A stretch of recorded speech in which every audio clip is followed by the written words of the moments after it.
శ్రీ కనకదుర్గమ్మ తల్లి ఆశీస్సులతో జాతకం చెప్పబడును. ఫోన్ ద్వారానే జ్యోతిష్యం చెప్పబడును. ప్రేమించిన వారు దూరం అవ్వడం, భార్యాభర్తల మధ్య గొడవలు, అత్తాకోడల మధ్య మనస్పర్ధలు, పెళ్లి కుదరకపోవడం, విద్య, ఉద్యోగం, వ్యాపారం, చెడు ప్రయోగాల నివారణ మొదలగు ఎటువంటి సమస్యలకైనా పరిష్కారం చూపగలరు. స్త్రీ పురుషులకు ఎటువంటి సమస్యలకైనా నమ్మకంతో కాల్ చేయండి.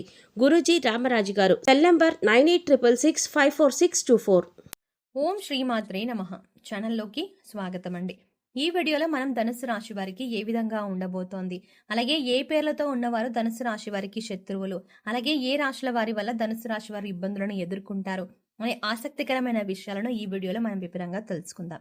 కానీ అంతకంటే ముందుగా మీరు కనుక మన ఛానల్ని ఇప్పటి వరకు సబ్స్క్రైబ్ చేసుకోకపోతే సబ్స్క్రైబ్ చేసుకొని పక్కనే వచ్చిన బెల్ ఐకాన్ నొక్కి ఆల్ సెలెక్ట్ చేసుకుంటే మేము ఇలాంటి వీడియోస్ అప్లోడ్ చేయగానే ముందుగా మీకు నోటిఫికేషన్ వస్తుంది. అలాగే వీడియోని ఎక్కడా కూడా స్కిప్ చేయకుండా చివరి వరకు చూస్తే మేము ఏం చెప్తున్నా మీకు పూర్తిగా అర్థమవుతుంది.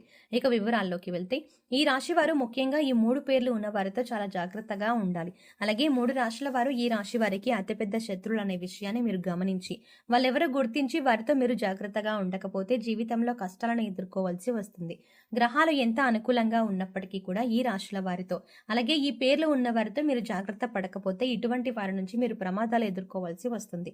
ఎందుకంటే త్వరగా మీరు వారిని గుర్తించి దూరం పెట్టకపోతే మీరు చేసే ప్రతి పనిలో వారు ఆటంకాలు కలిగించడానికి సిద్ధంగా ఉంటారు. అయితే ఈ రాశి వారు ఎవరు, అలాగే వారు ఎటువంటి లక్షణాలను కలిగి ఉంటారు, అది ఎటువంటి పనులు చేస్తారు అని మీతో ఎలా మాట్లాడతారు, వారి ప్రవర్తన ఎలా ఉంటుంది అనే విషయాల్లో మీరు పూర్తిగా తెలుసుకుంటే కనుక వారిని సులువుగా గుర్తించి వారిని మీ నుంచి దూరంగా పెట్టవచ్చు. అప్పుడు మీరు జీవితంలో ఎటువంటి ఆటంకాలు లేకుండా మంచి స్థాయికి చేరుకుంటారు. అయితే ఈ 3 పేర్లు ఉన్న వ్యక్తులు ఎవరు, అలాగే ఆ 3 రాశుల వారు ఎవరు అనే విషయాలను వివరంగా తెలుసుకోవాలి అంటే ఈ వీడియోని మీరు చివరి వరకు స్కిప్ చేయకుండా చూడండి. అప్పుడే మీకు పూర్తిగా అర్థమవుతుంది. ఈ రాశి వారు ఎప్పుడూ కూడా ఉత్సాహంగా, ఉల్లాసంగా ఉంటారు. ఏ పని చేపట్టినా దాన్ని పూర్తి చేయాలి అనే పట్టుదలను కలిగి ఉంటారు. ఈ రాశి వారు ముక్కుసూటిగా మాట్లాడతారు. ఇక వీరికి అప్పగించిన పనిని చేసుకుంటూ పోతారు. అలాగే ఎవరి జోలికి వెళ్లరు. ఎక్కువగా చంచల మనస్తత్వాన్ని కలిగి ఉంటారు. అంటే స్థిరమైన ఆలోచన ఉండదు. మీరు ఇతరులతో నమ్మకంగా ఉంటారు. అలాగే ఎదుటివారు కూడా మీతో అలాగే ఉండాలని అనుకుంటారు. కానీ మీరు ఊహించిన దానికంటే భిన్నంగా జరిగినప్పుడు, అంటే ఎవరైనా మోసం చేస్తారని తెలిస్తే మాత్రం మీరు చాలా ఆవేదనకి గురవుతారు. మానసికంగా చాలా బాధపడతారు. దీని కారణంగా అనేక సందర్భాల్లో ఈ రాశి వారికి ఎదురు దెబ్బలు తగులుతూ ఉంటాయి. అలాగే మీరు చాలా సున్నితంగా ఆలోచన చేస్తూ ఉంటారు. అంటే ప్రతి చిన్న విషయానికి కూడా ఎక్కువగా ఆలోచిస్తూ ఉంటారు. ఒక్క మాటలో చెప్పాలంటే మీరు చాలా సెన్సిటివ్గా ఉంటారు. చిన్న చిన్న విషయాలకి మనసుని కష్టపెట్టుకునే సందర్భాలు చాలా ఉంటాయి. ఇక్కడ ముఖ్యంగా మీరు తెలుసుకోవాల్సింది ఏంటంటే ఇటువంటి సందర్భాల్లో, అంటే మనసు బాధపడిన సందర్భంలో కానీ లేదా ఎక్కువగా మీకు కోపం వచ్చిన సందర్భాల్లో కానీ ఎటువంటి ముఖ్యమైన నిర్ణయాలను తీసుకోకూడదు.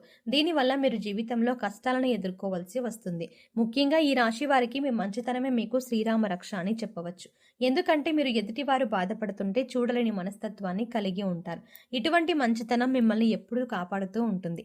కష్టాల్లో ఉన్నవారికి మీరు సహాయం చేయాలి అనే ఆలోచనను ఎక్కువగా కలిగి ఉంటారు. అలాగే సున్నితమైన మనసును కలిగి ఉంటారు. మీరు ఎవరిని ఒక్క మాట అన్నారు. అలాగే ఎదుటివారు మిమ్మల్ని ఏదైనా అంశంలో తూలనాడినా కూడా మీకు నచ్చదు. అలానే తిరిగి వారిని అనడం కూడా మీకు ఇష్టం ఉండదు. ఎక్కడ మీరు ఒక మాట తిరిగంటే ఎదుటివారు బాధపడతారో అని మీరు 1కి 10 సార్లు ఆలోచించి మాట వదులుతారు. అంత సున్నితమైన మనస్తత్వాన్ని కలిగి ఉంటారు. అలాగే ఈ సమయంలో మీరు ఎటువంటి సందర్భంలోనైనా ఎంతమంది ఎన్ని విధాలుగా రెచ్చగొట్టినా మీరు ఓర్పుగా ఉండడం అనేది మంచిదని సూచించడం అయినది. ఇలా ఉండడం వల్ల మీకు రాబోయే కాలంలో కూడా ఎటువంటి ఇబ్బందులు ఉండవు. అంతేకాదు మీకు సమాజంలో మంచి పేరు గుర్తింపు కూడా వస్తుంది. ఏదైనా నూతనంగా వ్యాపారం మొదలు పెట్టాలి అనుకున్నా కానీ లేదా పెట్టుబడి పెట్టేటప్పుడు కానీ అనుభవజ్ఞుల సలహాలు తీసుకోండి. అలాగే మీ ఇంట్లో పెద్దవారి ఆశీర్వాదం తీసుకొని ఏదైనా పనిని మొదలు పెడితే ఖచ్చితంగా దాన్ని విజయవంతంగా పూర్తి చేస్తారు. అలాగే ఏదైనా పని మొదలు పెడితే అది పూర్తయ్యేంత వరకు ఎవరికీ చెప్పకండి. ఇలా చెప్పకుండా ఉండడం వల్ల మీరు మొదలుపెట్టిన పనిలో సక్సెస్ రేటు పెరుగుతుంది. ఎక్కడా కూడా డబ్బులు వృధాగా ఖర్చు చేయకుండా చూసుకోండి. ఏదైనా ఉపయోగకరమైన ఖర్చుకి మాత్రమే ప్లాన్ చేయండి. మిమ్మల్ని ఎదుటివారు వాళ్ళ అవసరానికి తగ్గట్టుగా వాడుకుంటూ ఉంటారు.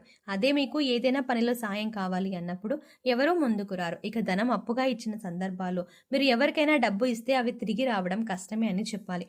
ఒక రకంగా అది మొండి బకాయిగా పడిపోతుంది తప్పితే అప్పు ఇచ్చిన డబ్బులు తిరిగి రావు. కాబట్టి ఎవరికైనా డబ్బులు ఇచ్చే విషయంలో చాలా జాగ్రత్తగా ఉండండి. అంటే డబ్బులు ఇచ్చే సమయంలో రాతపూర్వకంగా ఇచ్చి పుచ్చుకోవడం, లేదంటే మీరు రాతపూర్వకంగా ఇస్తే అవతలి వారికి కూడా ఖచ్చితంగా ఇవ్వాలి అన్న ధోరణితో వాళ్ళ ఆలోచన ఉంటుంది కాబట్టి ఖచ్చితంగా ఇచ్చే అవకాశాలు ఉంటాయి. కాబట్టి రాతపూర్వకంగా ఏదైనా ఇచ్చిపుచ్చుకుంటే మీరు ఈ విషయంలో జాగ్రత్త పడవచ్చు. ఇక మీరు ఎవరిని కూడా గుడ్డిగా నమ్మకూడదు. మీకు ఏదైనా కష్టం వచ్చినప్పుడు ఎదుటి వారితో చెప్పడం కంటే కూడా దేవుడి దగ్గర చెప్పుకోవడం చాలా మంచిది. ఎందుకంటే దేవుడి దగ్గర చెప్పుకోవడం వల్ల మీ కష్టం తీరేందుకు మార్గాలు మీకు దొరుకుతాయి. అంతేకాకుండా మీకు కష్టాలను విన్న భగవంతుడు మీ కష్టాలను వెనువెంటనే తీరుస్తాడు. ఎందుకంటే ఈ సమయంలో మీకు దైవం బలం కూడా అండగా ఉంటుంది. ముఖ్యంగా మీరు మాత్రం ఈ సమయంలో మీలో ఉన్న నెగిటివ్ ఆలోచనలు తీసేయవలసి ఉంటుంది. అంటే నేను ఈ పని చేయగలనా, నాకు ఈ ఉద్యోగం వస్తుందా, నేను ఎక్కువ డబ్బులు సంపాదిస్తానా, నేను ఎదుటి వాళ్ళకి నచ్చుతానా, ఇలాంటి ఆలోచనల నుంచి మీరు బయటికి రావాలి. అప్పుడే మీరు జీవితంలో అనుకున్నది సాధించగలుగుతారు.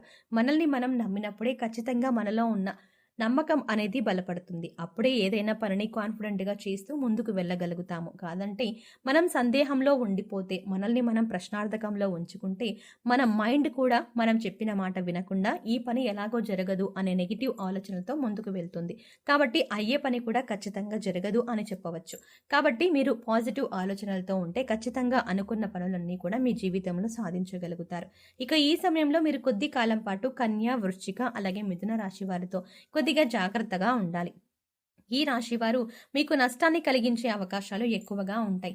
అందుచేత వారు వేసే వ్యక్తులకి అంటే వారు వేసే ఎత్తులకి పై ఎత్తులు వేయడానికి సిద్ధంగా ఉండండి.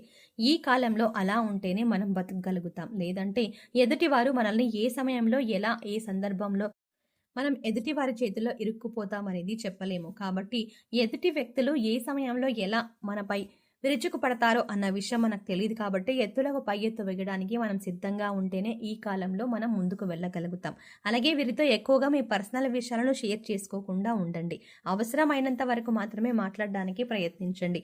కొంతకాలం పాటు గ్రహస్థితులు మళ్ళీ అనుకూలంగా ఉన్నప్పుడు పరిస్థితులు చక్కబడతాయి. అలాగే ఈ సమయంలో మీరు కేపీ అండ్ కేహెచ్తో స్టార్ట్ అయ్యే పేర్లు ఎవరైతే ఉంటారో అటువంటి వారితో మీరు జాగ్రత్తగా ఉంటే సరిపోతుంది. అది మీ ఉద్యోగంలో కానీ, ఎరుగు పొరుగు వారు కానీ, స్నేహితులు కానీ కొద్దిగా వీరితో ఈ సమయంలో జాగ్రత్తగా ఉండండి. ఇక ఈ రాశి వారు ఈ సమయంలో చేసుకోవాల్సిన దేవతారాధన చూసుకున్నట్లయితే మీరు ఎక్కువగా వినాయకుడిని ప్రార్థించవలసి ఉంటుంది. ప్రతిరోజు వినాయకుడి స్తోత్రాలు చదువుకున్నట్లయితే గణపతి యొక్క అనుగ్రహం మీకు పరిపూర్ణంగా లభిస్తుంది. మీరు చేపట్టిన ప్రతి పనిలో ఆటంకాలు లేకుండా పూర్తవుతాయి. ముఖ్యంగా ప్రతి బుధవారం వినాయకుడికి గరికెను సమర్పించండి. మీకు వీలైతే గరికెను మాలలాగా తయారు చేసి స్వామివారికి అలంకరించండి. అలాగే అనారోగ్య సమస్యలతో బాధపడేవారు సూర్యుడికి రోజు ఉదయాన్నే నీటిని సమర్పించి ఆదిత్య హృదయ పారాయణం చేసుకోండి. ఇలా సూర్యుడికి నీళ్లను సమర్పించే సమయంలో మీకు కొద్దిగా ఆ నీళ్లలో ఒక ఎర్రటి పువ్వు, కొద్దిగా అక్షంతలు వేసి నీటిని సమర్పించండి. ఇలా సూర్యుడికి ఆర్జ్యం ఇచ్చినట్లయితే మీకు అనారోగ్య సమస్యలు ఏవైనా ఉంటే అవన్నీ కూడా సర్దుమణుగుతాయి. ఇక ఈ సమయంలో మీరు పాటించవలసిన పరిహారాలు చూసుకున్నట్లయితే ప్రతిరోజు కూడా రావి చెట్టుకు 16 ప్రదక్షిణలు చేయడానికి ప్రయత్నించండి. ఇలా చేయడం వల్ల మీలో ఉన్న నెగిటివిటీ అనేది తొగ్గిపోతుంది. అంతేకాకుండా మీలో దైవశక్తి మరింతగా పెరిగిపోతుంది. సో చూసారు కదండి, ధనుస్సు రాశి వారి గురించి. అలాగే మీ ఏ అక్షరంతో మొదలయ్యే పేర్లున్న వారితో జాగ్రత్తగా ఉండాలి, అలాగే ఏ 3 రాశుల వారితో ఈ సమయంలో మీరు జాగ్రత్తగా ఉండాలి అనే అంశాలతో పాటుగా ఈ సమయంలో మీరు చేసుకోవాల్సిన దేవతారాధన అలాగే పాటించవలసిన పరిహారాల గురించి ఈ వీడియోలో మనం వివరంగా తెలుసుకున్నాం కదా. ఈ వీడియో మీకు నచ్చినట్టయితే లైక్ చేసి మీ ఫ్రెండ్స్ అండ్ ఫ్యామిలీ మెంబర్స్లో ధనుస్సు రాశి వారు ఎవరైనా ఉంటే వారితో ఈ వీడియోని షేర్ చేసుకోవడం మర్చిపోకండి. కానీ అంతకంటే ముందుగా మీరు కనుక ఇప్పటి వరకు మన ఛానల్ని సబ్స్క్రైబ్ చేసుకోకపోతే వెంటనే సబ్స్క్రైబ్ చేసుకొని పక్కనే ఉన్న బెల్ ఐకాన్ క్లిక్ చేసి అందులో ఆల్ అప్డేట్ని సెలెక్ట్ చేసుకోవడం ద్వారా మేము చేసే ప్రతి వీడియో అప్డేట్స్ మీ మొబైల్కి ముందుగా నోటిఫికేషన్గా అందుతాయి. మరో చక్కటి వీడియోతో మళ్ళీ కలుద్దామండి. ఓం శ్రీమాత్రే నమః.